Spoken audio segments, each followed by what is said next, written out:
L'accent grave paraît petit, mais il change souvent le sens d'un mot. Entre à sans accent et avec accent, on ne dit pas la même chose. Il peut aussi aider à lire le son et dans paires ou règles. Aujourd'hui, on va prendre des repères simples pour ne plus hésiter. À la fin de cette leçon, tu sauras reconnaître les 3 lettres qui peuvent porter un accent grave, A, E et U. Tu sauras choisir entre des mots qui se prononcent pareil, comme A et A, OU et OU. Tu apprendras aussi à repérer le son et dans des mots courants. L'accent grave peut se poser sur 3 lettres, A, E et U. Sur le E, il indique souvent un son ouvert, comme dans paire, mère ou règle. Sur le A et le U, il sert surtout à distinguer des mots courts qui se ressemblent.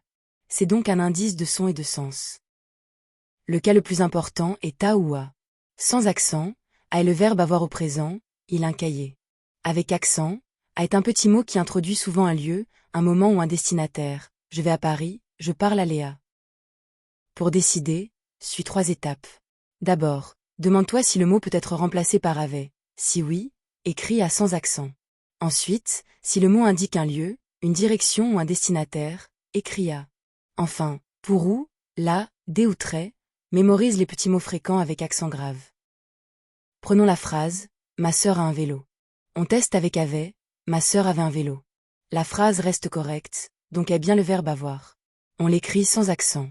Si j'écrivais ma sœur a un vélo, ce serait une erreur, car elle n'est pas un verbe. Regardons maintenant, je vais à la piscine. Essayons de remplacer par avait, je vais avec la piscine. Cela ne veut rien dire. Ici, a introduit le lieu où l'on va. On écrit donc A avec accent grave, parce que ce n'est pas le verbe avoir. Pour où et où, l'accent change le sens. Sans accent, ou propose un choix, thé ou chocolat. Avec accent, ou indique souvent un lieu ou un moment, ou habitue. On peut retenir que ou répond à la question « à quel endroit ?» ou parfois « à quel moment ?» Le piège fréquent, c'est de mettre un accent parce qu'on entend un son proche. Pourtant, l'accent grave ne se met pas partout. Par exemple, là est un article dans la maison, alors que là indique un endroit, pose le là. Et de même, des souvent un article, tandis que des signifie à partir de. Premier entraînement. Complète avec A ou A, Tom Blanc a rendez-vous blanc 10 heures. Regarde chaque blanc séparément et utilise le test avec avait. Mais la vidéo en pause et essai. Ensuite, nous corrigerons ensemble en expliquant pourquoi un mot prend l'accent et l'autre non.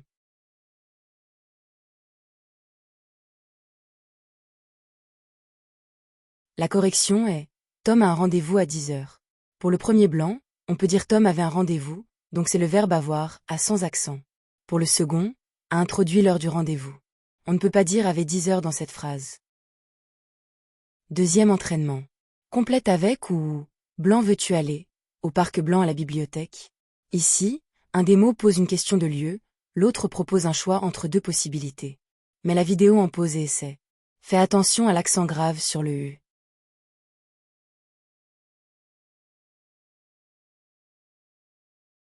La correction est « Où veux-tu aller, au parc ou à la bibliothèque ?» Le premier mot demande un lieu, donc il s'écrit ou avec accent grave. Le second mot relie 2 choix possibles, le parc ou la bibliothèque. Dans ce cas, ou s'écrit sans accent. Troisième entraînement. Choisis le bon mot dans chaque parenthèse. Pose ton sac là ou là, puis viens près ou près de moi. 2 mots indiquent un endroit précis, et 2 mots sans accent seraient incorrects ou auraient un autre rôle.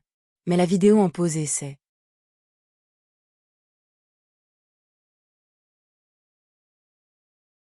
La correction est « Pose ton sac là, puis viens près de moi ».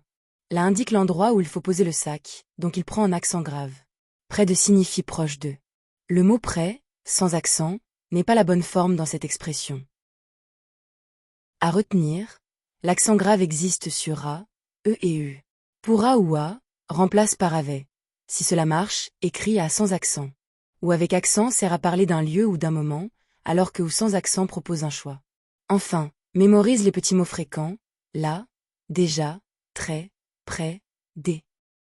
Bravo, tu connais maintenant les règles simples pour mieux utiliser l'accent grave.